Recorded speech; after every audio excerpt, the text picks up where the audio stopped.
namang weekend para sa mga may business. Araw-araw may mga isipin at walang katapusan ng problema. For years that I've been working, grabbing every opportunity, I've reached the top of my game. And I always ask myself, is this it? What do I really want to do with my life?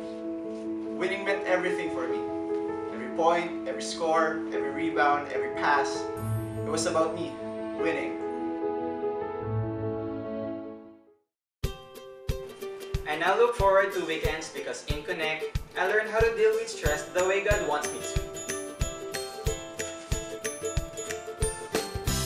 Now, Connect allowed me to be a winner in Christ and win others for Christ.